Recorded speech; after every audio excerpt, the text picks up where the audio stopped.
believe. Now, you said you fell in love with him. That, to me, I find it very bonkers because, number one, from what he said, from his video, he said that he was under pressure and he needed a wife, and you were brought to him, and within a space of 3 weeks, he got married to you. So when exactly did you fall in love, Missy, please? I'm really curious at this point. Hey guys, welcome to Youthful Skills. Ned Nwoko's ex-wife finally speak and also sending strong warning to Regina to tread with caution, especially when her case is involved. She said, when the same thing happened to me, nobody listened, nobody believed. People think Ned Nwoko is a good man, but he's not. Chantal, Ned Nwoko's first ex-wife, finally broke her silence. She said that when her marriage ended, everyone blamed her and believed Ned lies, that she was into bad habits. All he wanted was to take my children away from me, she added. I went through so much pain, but God never slept. Now everything is happening in the open. She also sent a message to Regina Daniels. Regina, I'm truly sorry this is happening to you. I'm not happy that someone as young as you has to go through this. But this is what Ned does whenever he's planning to take another wife. He starts creating problems and setting new rules. So guys, I want you to watch this video. Have you guys seen the story? You've seen the video, right? It reached to the satellite at this hour. The tiredness in my soul, but I just had to come out and speak about this video because I know I'm going to forget everything by tomorrow. Because, I mean, the Americans are trying to invade, so let's not even forget that that's what's on grammar right now. Now, when I address this topic, I'm addressing every young girl and every future girl that finds herself in this situation.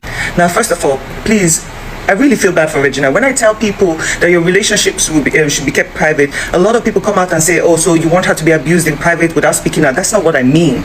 I mean, if this relationship was private, now even if she wanted to get a divorce because of the issues they're having, it would have been easier for her to do it because nobody's egos would be hurt. But guess what? Now it is so public, it is embarrassing, and let's not forget that men in general, their egos are so big, it gets also hurt very easily. So now he as a man has to come out and prove that he's Odogu. Do you understand? So this is something that could have been fixed in a little bit of time, but it's not. Sorry, I'm talking fast, but second, let's even speak about the police. So you mean to tell me you left your duties of looking for real bandits to come and arrest Regina's brothers and sisters because an influential man paid you guys to do that, and you feel like that's okay? So that's the standard we're setting right now for our country. So just because I have money, I can do whatever I want, and you guys just want kitty kata kata. Like, you guys need to check yourself because we are embarrassing as a country at this point. Now, into Regina. Listen, I don't know who you're trying to convince.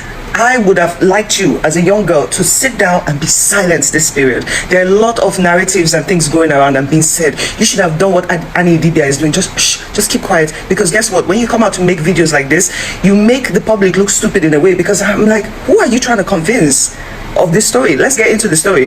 Number one, you said you were coming out to explain because people used their, is it 200 naira to buy your CDs because you're famous and that's why you have to come and explain yourself?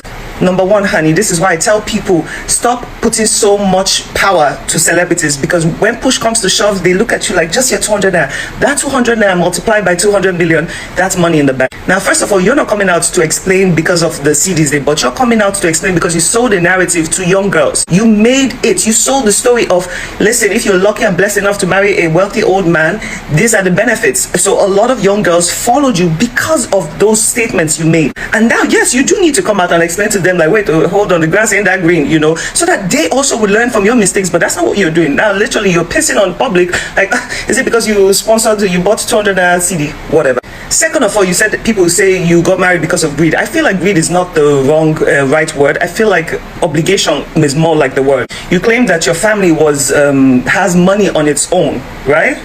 There's nothing wrong with that. But a family who has money does not put her daughter under the pressure of taking up an entire lineage. You say you take care of, you send your brothers to school, you're helping your mother because it is your job, your blessing from God. Now, let me correct you right there. I always say it is not a child's job to take care of her mother. It is not a child's job to take on the responsibility of a parent. Parents are supposed to be the nurturers. Parents are supposed to be the givers. They are the vessel. They bring you into this world and try, by God's grace, to raise you into a decent human being. So no, the only reason you would help your parents is if you're just human and you decide, okay, you know what, my mom has been through a lot. Because me personally, with my daughter, she has seen so much, how much I struggle to make sure we are at this position. So out of the goodness of her heart, she said, you know what, I might buy my mom my house one day. And I'll be like, bless you, child. You know, but the idea that, wait, hold on, it's my child's responsibility to take care of me, that is bonkers. Like, let's even kill that right now. For all the young girls out there, kill that thought.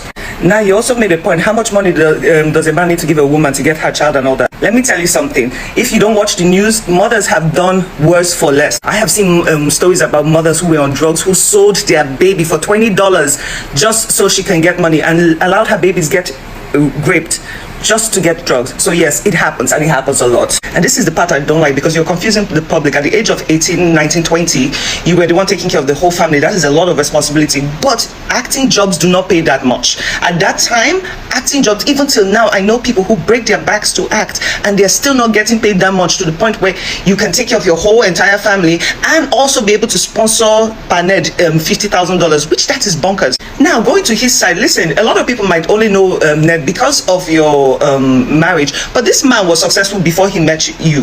Let's be clear about that. He had money, but also his part I don't even understand. I find it very strange that a man at that age is still interested in the younger, but that's the society we live in. And the one that bothers me from his interview is he said he was under pressure to get married to someone from his village. You need to tell me at your age you're under pressure, and you had criteria, and one of them meant that you had to be a virgin and blah blah blah blah blah. But now me, I'm confused, because I'm thinking, how did she make money at that age to spot? You know what, let's not even go there. Let's just let people believe what they want to believe. Now, you said you fell in love with him. That, to me, I find it very bonkers, because number one, from what he said, from his video, he said that he was under pressure and he needed a wife, and you were brought to him, and within a space of 3 weeks he got married to you. So when exactly did you fall in love, Missy? Please, I'm really curious at this point. When did you look at an older gentleman and say, oh my God, you're the one for the rest of my life, I want to be with you? Where exactly did you meet him? Because from what he said that, you see, that's why internet never forgets. He said you were brought to him, and you said that your family, they warned you, they fought you, they broke bottles so you don't get married to him. But I'm sorry, have you watched your wedding videos? In fact, I might put a clip here. You look miserable on your wedding. The one person that was dancing the most was your mother. Like I said, I'm making this video not to attack you or your mother, but to also enlighten the young girls. And I'm sorry, I have to speak loud fast, because I only have 10 minutes and I'm not doing a part 2. Those videos show that your family were clearly very happy. You are the only person in that video that looked miserable. So a person who is in love could not have that face on their wedding day. It is impossible. You look like it was a punishment being on your wedding day. So I don't know where that narrative of you were in love, you went to the police and saved my family, that story is, come on. Silence sometimes is the best. You should allow the public think whatever they want to think, but just keep quiet. Heal in peace. Focus on your kids. Try to see what you can do with that situation, but heal. Now you say it's love. Doesn't love mean care and respect? Now listen, care and respect is the basic human necessity. When dealing with human beings, care and respect are the two things you need just to manage life, you know. So when you talk about love, you're talking about compatibility, you're talking about attraction, you're talking about compromising, you're talking about knowing instinctively what your partner needs and just helping make life easier.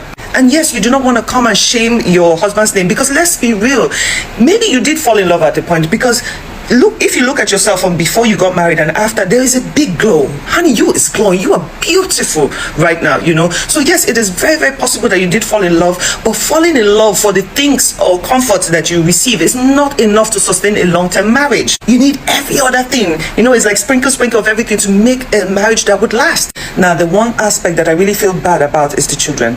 Now, when situations like this happen, especially when they're so public, the children always get caught in the middle. And you said he does have multiple children, so you want to raise yours. I don't believe, honestly, with the ego that man has on him, I doubt he would allow you change your children's name to yours. Now, also, you have to think, forget the anger, forget everything going on right now. You have to think about your children long term. What name is actually going to help them better?